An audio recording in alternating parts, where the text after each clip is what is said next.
Hello, Lisa Piper here from Natural Living Organic Food Co-op in League City, Texas. So today I want to answer your question about what is a co-op. So I don't blame you for being a little confused as to what that is. It's very ambiguous and there's a lot of definitions. What does it mean? What does it entail? So in general, a cooperative is where a group of people have come to buy in together to be a part of something that they want in their community. That buy-in can look very different ways. It can be a buy-in physically with money, it could be with time, it could be with effort, it can be a trade of some sort, lots of different ways. So here we're going to apply it to food, a food cooperative. So there's different types. Maybe you've heard the term CSA. This is a share from a local farmer.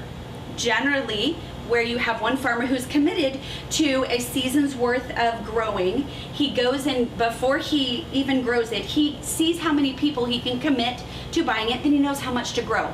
This reduces waste, which is great. You get to know your local farmer, but there are some frustrating parts about it in that it's a little more limiting. You have to buy the whole season at a time generally. That's 3 months to 6 months at a time, and you buy it up front, and you commit to every single week. So if you're sick, or you have an emergency, makes it a little tricky because you've already committed to it, and if you're out of town, there go the veggies, right? So it's a little tricky. Another type of share program would be when you have other local farmers who've come together to put it together into one share with multiple farmers. So this requires a coordinator at a co-op who would then decide whose peaches are we getting, whose squash, whose cucumbers, and what's going to be offered each week. So this is really nice because you get more variety this way. Again, it can come structured either way, where you're committing up front for a full season, or maybe you're paying week to week. Then there's the type where it's a mix, where you have local farmers, different farmers, plus some things from and maybe an organic supplier from a national certified supplier. So that means you have local produce here, and it's supplemented with produce from a state or two away from a nationally certified organic supplier. This gets put together into a share of some sort. It has even more variety than the other two shares we talked about. Someone again is coordinating this and then offering it each week. That usually has a little bit more flexibility.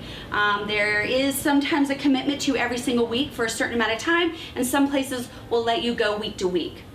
So it just depends on what your preference is. So here's what that really looks like.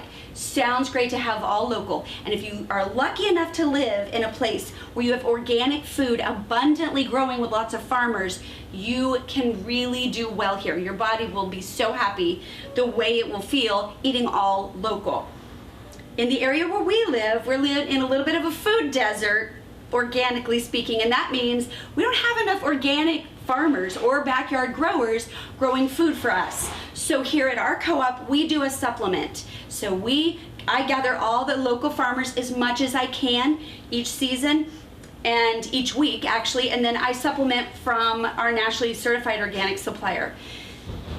I do my best to make sure I'm getting things from as close as I can, so it's not too far food travel wise, but I do know that the things I'm getting are all certified organic. This gives a lot more flexibility.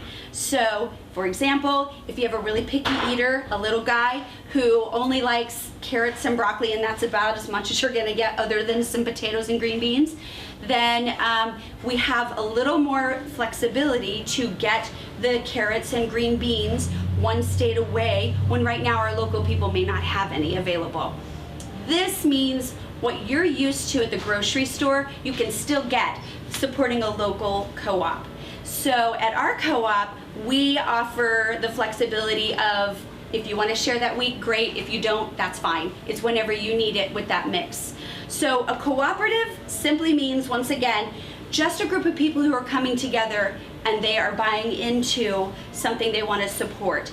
So usually this is going to be financially. That's how most people know of it. You literally buy in financially into a co-op. Maybe it's an annual payment, maybe it is a weekly payment or a seasonal payment, whichever structure you are using. And some even offer work trade or farmer to farmer food trade. So sometimes you can do that. Ooh, I don't have money, but I've got peaches. Oh, great, I have pears, let's swap. So this can also be a part of the cooperative. If you don't always have necessarily the money, but you really want to be involved, sometimes your food co-op will allow food trade.